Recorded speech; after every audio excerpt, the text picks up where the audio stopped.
గదిలోకి పనికిరాని అమ్మ వంటగదిలో చాకరీ చేయడానికి కావాలా? స్త్రీ లేనిదే స్త్రీ లేదు. తన భార్యను అవహేళన చేసి అశ్రద్ధ చేశాడు గనకే ఈ మణికంఠ స్వామి పుట్టాడు. మళ్ళీ ఇంటికి ఒక మణికంఠ స్వామిని పుట్టించక్కర్లేదు. స్త్రీకి ప్రథమ తాంబూలం ఇవ్వండి అయ్యప్ప స్వామి దీక్షలో. అమ్మ అయితే దీపం పెట్టాలి, చెల్లి అయితే నీకు హారతి ఇవ్వాలి, భార్య అయితే నీకు సేవ చేసి తరించాలి.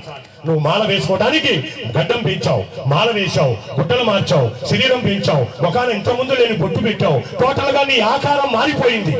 కానీ తెల్లవారుజామున మాల వేసుకుంటాను మాత అని నువ్వు చెప్పిన వెంటనే తన ఆ మాటతోనే రోజు కట్టుకునే వాయిల చీర, రోజు ఉతికి వేసుకునే జాకెట్టు, మెడలో మాల లేదు, బట్టలు మార్చలేదు, తన శరీరంలో ఉన్న బుద్ధిని మాత్రమే మార్చి బ్రహ్మచర్య దీక్షలోకి నీకన్నా గడియ ముందే వచ్చేస్తుంది నీ ఇల్లాలు, నీ తల్లి, నీ భార్య, నీ అక్క, నీ చెల్లి. అలాంటి వారికి మనం ఏం చేయాలి? ప్రథమ తాంబూలం ఇవ్వాలి. నీకు అనేక రకాల గుర్తులున్నాయి దీక్షలో. అందుకనే ఎవరన్నా అడిగినప్పుడు నేను దీక్ష తీసుకున్నానని చెప్పకూడదంట స్వామి. మేము దీక్షలో ఉన్నాం అంటే ఇంటికాడ ఒక మనిషి కూడా ఉన్నది. జగద్గురువులైనటువంటి రామకృష్ణ పరమహంస తను దీక్ష వహించి బ్రహ్మచర్యాన్ని స్వీకరించడానికి ముందు పరిగెత్తుకుని ఇంటికి వచ్చి తలారా స్నానం చేసి మెట్ల బజారులో ఉన్నటువంటి రోడ్డు మీద నుంచుని సూర్యుడిని చూస్తూ, నాకు నేను చెయ్యొచ్చు శారదాంబ, కానీ బ్రహ్మచర్య వ్రతం నీతో అనుమతితో మాత్రమే కుదురుతాది, అందుకని నా తల్లిగా నన్ను అనుగ్రహించని పాదాల మీద పడ్డాడట. ఆ మాట విన్నప్పుడు వదిలిపెట్టిన కురులు ఆ జన్మాంతం శారదా పరదేవత జడ ఎరబోసుకునే మనకు ఫోటోలో కనపడుతుంది. రామకృష్ణ పరమహంస భార్య తల్లి అయిపోయింది బ్రహ్మచర్య దీక్షలో. అలా నీ భార్య ఏమవుతుంది? మాత అని సంబోధిస్తున్నావు, తల్లి అవుతుంది. బిడ్డ, మాల వేసుకున్నవాడు నాకు బిడ్డ. ఎంతకాలం? మండల కాలం. గురుముద్ర, శాస్త్రముద్ర, రుద్రముద్ర, విష్ణుముద్ర, శివముద్ర, సత్యముద్ర, కేశముద్ర, శాంతముద్ర అనబడి ఈ ముద్రమాల, ఈ 30 రూపాయల లంగియ, 3 రూపాయల మాల, 30 పైసల విభూతి చందనమా, సుబ్బారావు స్వామి, రంగారావు స్వామి, రాంబాబు స్వామి, లక్ష్మీనారాయణ స్వామి, అనేకమైన పేర్లు బదులు మీకు స్వామి జరుగుతున్నారు. మీరు అన్నవరం వెళ్ళారు, దేవుడే నువ్వే. మీరు తిరుపతి వెళ్ళారు, దేవుడే మీరే. మీరు సత్యదేవుడి దగ్గరికి వెళ్ళారు, సింహాచలం, దేవుడే మీరే. మరి ఈ 30 రూపాయల లుంగి కట్టి 3 రూపాయల మాల వేసి విభూతి చందనాలు పెట్టుకుంటే నిన్నటి దాకా తిట్టిన అమ్మ, నిన్నటి దాకా పొగిడిన నాన్న, నిన్నటి దాకా 3 రోజులు అవుతుంది వెళ్ళాడు, వచ్చాడు, గేటు తీశాడు, పెట్టవే వచ్చాడుగా కొడుకు అని చెప్పి తిట్టే నాన్న వాళ్ళ కొడుకుని వాళ్ళ అమ్మ నాన్నే తిడతంటే ఈడి పిల్లలు చూసి ఆ ఇంట్లోనేమో కొడుకు రాగానే ఎదురెళ్ళి కాళ్ళకు నీళ్ళు ఇస్తున్నారు, మా ఇంట్లోనేమో మా నాన్న రాగానే మా నాయన ఎందుకు ఇలా తిడుతుందని తండ్రిని అడగలేక, తాతను మాట్లాడలేక, ఏమిటో మా నాన్న తప్పని తన మాటను తనలోనే పెట్టుకుని ఒక సమయానికి నాన్న పక్కింటి పిల్లలందరూ స్కూల్కి వస్తున్నారు, నాన్న వాళ్ళ అబ్బాయిలు వాళ్ళ నాన్న తీసుకొస్తున్నాడు, జారిపోయే వాటర్ బాటిల్ని పైకెత్తి చిన్న కన్నా 4:40 వదిలి పెడతారు, నేను వచ్చేప్పటికి 5 అవుతుంది, రోడ్డు దాటపాక అక్కడే ఉండి నేను వచ్చి తీసుకెళ్తానని రోజు వాళ్ళ తల్లిదండ్రులు వచ్చి బిడ్డలను తీసుకెళ్తున్నారు నాన్న. కానీ మేము 9 నుంచి 10కి వచ్చాం, 6వ తరగతి నుంచి ఇప్పటి వరకు ఒక్క రోజు కూడా నన్ను స్కూల్ నుంచి తీసుకురాలేదు. మేము వచ్చేటప్పటికేమో నువ్వు వచ్చేటప్పటికేమో మేము నిద్రపోతాం, నేను లేచేటప్పటికేమో నువ్వు వెళ్ళిపోతావు.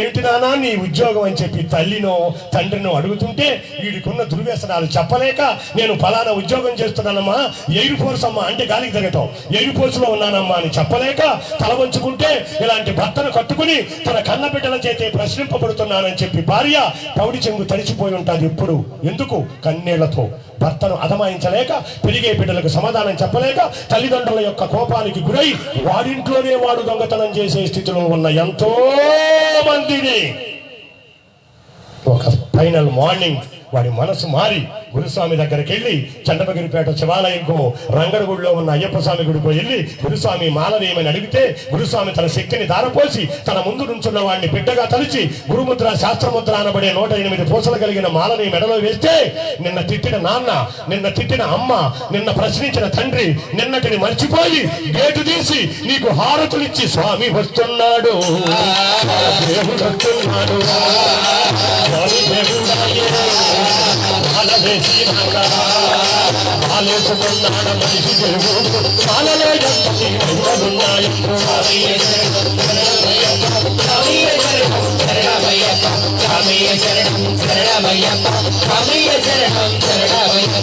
నిన్నటి వరకు నీ జీవితం వేరు, నీ మాట వేరు, నీ పలుకు వేరు, నీ తిండి వేరు, నీ నడక వేరు.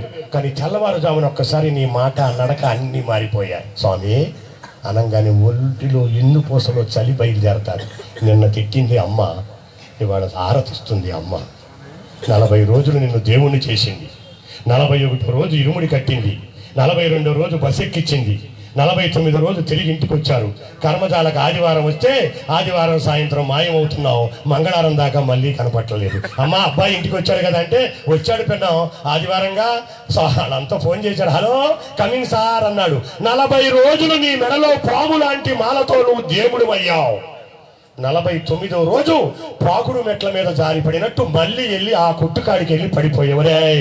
మాలేసుకుంటేనేరా ఈ స్వాములు, మాల తీస్తే అందరూ ఆ స్వాములేరా అంటుంది సమాజం. మనం మారాలి మన జీవితాలు.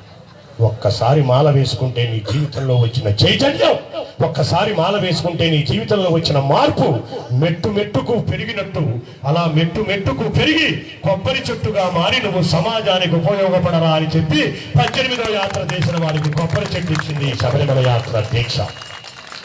ఆలోచించుకోండి. ఎవరు సెల్ఫ్ థింకింగ్ హయాం. అవును, నేను ఎవరు, ఎక్కడున్నాను, ఎటు పోతున్నాను. 40 రోజులు నాకు సమాజం పెద్దపీట వేసింది, మీ మెడలో దండ వేసి. 49వ రోజు మనం ఏం చేస్తున్నాం అనేది తెలుసుకున్న నాడు, నా మాటలు ఇది ఒక్కడు మారిన నాడు నా జన్మ ధన్యం. ఈ పూజ చేయించినందుకు 4 లక్షలు ఖర్చు పెట్టి వాళ్ళ జన్మ ధన్యం. చూసిన ఇనిన మీరందరి జన్మ ధన్యం. తల్లిగా మనకు అనేక సేవలు చేసి అనేక రకాలైన ఇబ్బందులకు ఎదురై అనేక రకాల ఇబ్బందుల్లో మనల్ని కాచి కాపాడి అమ్మ అమ్మా నువ్వు చేసిన బొమ్మలమమ్మ, చేసిన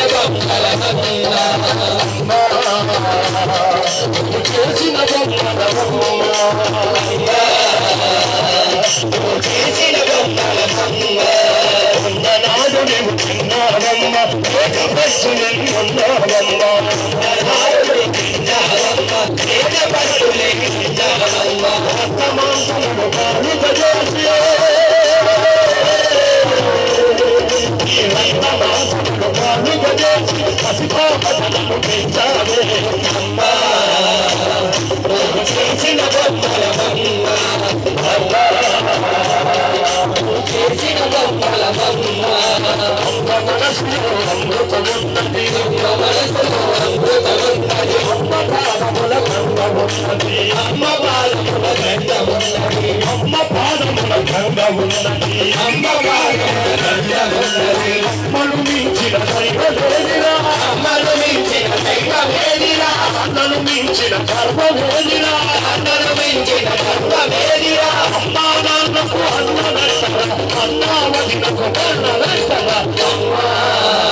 ఇల్లిని అనే రాజైనా తల్లికి పెట్టే అమ్మా అని నువ్వు పలికినప్పుడు ఆ గర్భంలో ఉన్నటువంటి కథలకి కనిపెట్టు. నువ్వు కూడా తండ్రి అయినాడు తెలుస్తాది. ఒక ఆయన భుజాల మీద ఎక్కి తిరుపతి వెళ్ళాడట. తిరుపతిలో దర్శనం చేసుకుని ధ్వజస్తంభం కాడ మొక్కటానికి వచ్చాడట.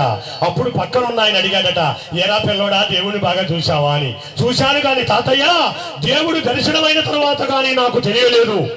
నేను ఇప్పటి వరకు ఇంకొక అంటే నేను చాలాసార్లు చూశాను. మొదటిసారి కొడుకు వచ్చాడు కనుక వాడికి కనపడదని తన దర్శనాన్ని మానుకుని ఆ కొడుకుని భుజాలెక్కించుకున్న తండ్రులు ఎంతమంది ఉన్నారు ఈ సభలో. తండ్రులకు సలాం. అప్పుడు అనిపించింది వాడికి, ఎప్పుడు తాతయ్య దేవుణ్ణి అయితే చూశాను కానీ బయటకు వచ్చినా కానీ తెలియలేదు. ఇప్పటి వరకు నేనున్నది ఒక దేవుడి భుజాల మీదేనని. అది తండ్రిగా మనకిచ్చిన అర్హత. మీరందరూ తండ్రులయ్యారు, ఇప్పుడు తెలుస్తుంది మీకు అర్హత. కడుపు నిండా ఆకలుండి జేబు నిండా డబ్బుండి, కడుపు నిండా ఆకలుండి జేబు నిండా డబ్బుండి తినటానికి పదార్థాలు అందుబాటులో ఉన్నా కూడా నేను ఈ పూట ఇడ్లీ తినటం మానుకుంటే దొరికే 14 రూపాయలు రేపు నా బిడ్డ పెళ్లి నాటికి చక్కని పూల పంట కొనటానికి వస్తాయని చెప్పి దాచుకుని ఆ పూటకి ఆకలిని నీళ్లతో చంపుకునేవాడు రా తండ్రి అంటే. అలాంటి తండ్రి ఆశలకు ఎంతమంది బిడ్డలు గండి కొడుతున్నారు, ఎంతమంది బిడ్డలు తండ్రి మాట వింటున్నారు, ఎంతమంది బిడ్డలు తండ్రి యొక్క ఆలనా పాలనలో బతుకుతున్నారు ఆలోచించండి. ఊరికొక రామ మందిరం, సందుకొక సాయిబాబా గుడి, ఊరికొక రామ మందిరం, ప్రతి సెంటర్లోనూ ఒక దుర్గాదేవి ఆలయం, వినాయకుడి ఆలయం. ఇవి చూసుకొని మనం తొడలగొట్టుకోవాలా? ఊరు బయట పిల్లలు వదిలేసిన పెద్దల కొరకు ఏర్పాటు చేసిన ఓల్డేజ్ హోములను చూసుకొని మనం సిగ్గుపడాలా తెలియని స్థితిలో ఉంది ఈరోజు హిందూ ధర్మం. మేమొస్తున్నామని మన ధర్మాన్ని పలచన చేయడానికి, మన ధర్మాన్ని విడదీయటానికి మన మధ్యకు దూరి వారు అందరూ వచ్చేసి మా మతం గొప్పది, మా దగ్గరకు రండి అని బొట్టు తీస్తున్నారు, తీస్తున్నారు.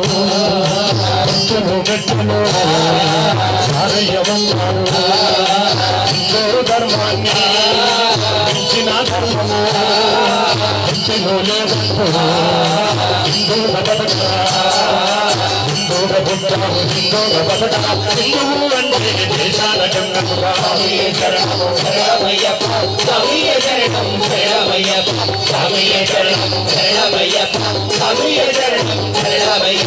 ఎక్కడో కేరళ రాష్ట్రంలో 4000 సంవత్సరాల నాడు ఆర్యాంబ శివగురువులు అనే ఒక పేద బ్రాహ్మణుల ఇంట పుట్టి కేవలం 32 సంవత్సరాలు బతికి నేను 32 ఏళ్లే బతుకుతానని ముందుగానే తెలుసుకుని బ్రహ్మరహస్యాన్ని 8వ సంవత్సరంలో బ్రహ్మగా సన్యసించి తన 32 సంవత్సరాల్లో 3 సార్లు ప్రాణగండాన్ని దాటి 32వ సంవత్సరం పూర్తవుతుంది. తెల్లారితే 33 వస్తుందనగా అందరూ చూస్తుండగా కేదారనాథ్ మంచు పర్వతాల్లో అలా సంగమంచింది కనపడకుండా మాయమైపోయి హిందూ ధర్మాన్ని రక్షించడానికి తన బ్రహ్మచర్యాన్ని స్వీకరించి అక్కడ శృంగేరి శంకర మఠంలో శారదాపీఠాన్ని మొదటి స్థానంగా, గుజరాత్లో ఉన్న ద్వారకలో ద్వారకాపీఠాన్ని 2వ స్థానంగా, బద్రీనారాయణ క్షేత్రంలో ఉన్న బద్రీనాథ స్వామిని 3వ స్థానంగా, మీ ఎన్నెముకలో వెనుకలే ఉన్నటువంటి పూరి జగన్నాథ స్వామిని 4వ స్థానంగా పెట్టి 4 పీఠాలు పెట్టి ఈ 4 పీఠాల మధ్యన ఉన్నది ఈ ప్రాంత దేశంలో, ఈ బ్రహ్మ పదార్థంలో ఈ భారతదేశానికి పూజ గది లాంటిదిరా మా భారతదేశం అని చెప్పి మనం హిందువులుగా బతకడానికి స్వేచ్ఛనిచ్చి ఇలా మైకులు పెట్టి మనం మాట్లాడుకునే స్వేచ్ఛను మనకిచ్చి తను మాత్రం 32 ఏళ్లకి అంతరించిపోయారు. ఎవరు? జగద్గురువులైన శ్రీ శ్రీ శ్రీ శ్రీ ఆదిశంకరాచార్యుల వారు. ఒక్కడి పట్ల తప్పట్లు కొడితే ఏమవుతుందో పట్టుపోతే ఏమవుతుంది. ఎమ్మెల్యే గారు రోడ్డు వేస్తారనగానే బాగా చేస్తారనమాట. ఈ ఎమ్మెల్యే గారు వేసిన రోడ్డు మీద మనం నడవాలి అంటే, మనం ఉండాలి అంటే, హిందూ ధర్మం బతకాలి కనుక ఆయన చనిపోయి మనల్ని బతికిచ్చాడు రా జగద్గురువులైన శంకరులు. ఎంతమందికి తెలుసు జగద్గురువుల శంకరుల గురించి చెప్పండి. మా మనవడు అడుగుతాడు, తాతయ్య ఎందుకు తాతయ్య రోజుకొకసారన్నా శంకరు ఆ తాతయ్య గారి ఫోటోలోకి వెళ్ళి మా తలకాయ ఇట్ట పెట్టుకుని బాధపడతావు అంటే, నీ మనసులో ఉన్నది నాకు చెప్పుకో, నీ బాధను నేను తీరుస్తాను రా, హిందువుగా పుట్టావు, నాకు బంధువై బతకరా అని చెప్పాడు శంకరుల మనవడు. హిందూ అనేవాడు ఇంట్లో ఉండవలసినవి నాకు తెలిసి 2వ ఫోటోలు మిత్రులారా. ఒకటి మీ కన్న తల్లిదండ్రులది, 2వది జగద్గురువులైన శంకరులది ముఖద్వారం మీద పెట్టుకోవాలి. ఎంతమంది ఇంట్లో ఉన్నదో మీరే ఆలోచించుకోండి గుండె మీద చెయ్యవేసి. బాహుబలి తీసిన వాడినో దాంట్లో నటించిన వాడినో నీ మోటార్ సైకిల్ మీద పెట్టుకుంటావా? ఆడా నీకు హీరో మీ నాన్న కాదా? 40,000 అప్పున్నా ఇంకొక 40,000 అప్పు చేసి 10వ తరగతికి వస్తున్నాడు, పిల్లోడు చదువుకుంటానికి లేట్ అయిపోతుంది, సైకిల్ తొక్కలేకపోతున్నాడు అని తన జీవితాన్ని తన తాకట్టు దగ్గర 40,000 అప్పు తెచ్చి నీకు మోటార్ సైకిల్ కొనిచ్చి మోటార్ సైకిల్ మీద నువ్వు వెళుతుంటే వెనక నుండి తలుపు చాటు నుంచి చూసి ఆ అప్పు యొక్క నీ తండ్రి కదా నీకు హీరో తండ్రి ఫోటో ఉండాలా? పవన్ కళ్యాణ్ ఫోటోనా లేదా ఇంకొక సినిమా యాక్టర్ ఫోటో ఉండాలా? ఎవరు నీకు హీరో? ఆ హీరో ఈ హీరో కలిసేమో కృష్ణ అభిప్రాయంలో పార్టీలు చేసుకుంటారు. ఈడి పెళ్ళాం పుట్టినరోజు కాడు వడ్రాలు వేస్తాడు, ఆడి పెళ్ళాం పుట్టినరోజుకి వీడు రవ్వల నెక్లెస్ ఇస్తాడు. వాళ్ళు బాగా ఉంటారు, నువ్వు అటు నుంచి వెళ్ళు నేను ఇంటి నుంచి వస్తానంటారు, వీళ్ళు మాత్రం కొట్టుకు చేస్తా ఉంటారు. మన జీవితాలకు హీరోలు సినిమా హీరోలు కాదు మిత్రులారా. మీ తల్లి మీ తండ్రి నిన్ను మొట్టమొదటిసారి శబరిమల యాత్ర చేయించిన గురువు నీ జీవితానికి హీరో. ధర్మం సన్నగిల్లిపోతుంది. ఆవేదనతో చెప్తున్నాను, అర్థం చేసుకోండి. వస్తున్నారు పరాయి మతం వాళ్ళు వస్తున్నారు, మన మధ్యకు చొచ్చుకు వస్తున్నారు. మీ గుడికి వెళ్తే కొబ్బరికాయ కొట్టాలి 10, కానికెయ్యాలి 10, పూజారికి ఇవ్వాలి 10, 3 పదులు 30, 3 సార్లు వెళ్తే 100. ఎన్నిసార్లు నేస్తావు? 100. అదే ఆదివారం నాడు మా గుడికి మాంసం వేసి భోజనం పెడతాం, అనేక రకాలు ఇస్తాం. కానీ ఒకటి మాత్రం చేయాలి. ఏం చేయాలి? బొట్టు తీసేయాలి, వదిలేయాలి. మాకు మనలో మనకు చూపెడుతున్నారు. అవును కదా?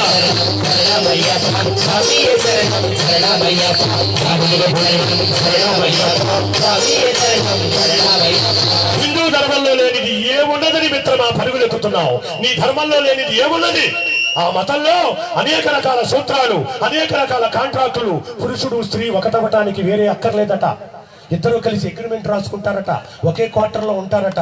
ఎవరికి ముఖం వచ్చినా రెండో వారికి అగ్రిమెంట్ చించేసి వెళ్ళిపోతారట. వాళ్ళ కల్చర్ అది. కానీ మన హిందూ వ్యవస్థ పావలా పసుపు, 10 రూపాయల తాడు, 350 రూపాయలు పెట్టిన చిన్న మంగళ సూత్రం అనబడే చిన్న బంగారు రేకు.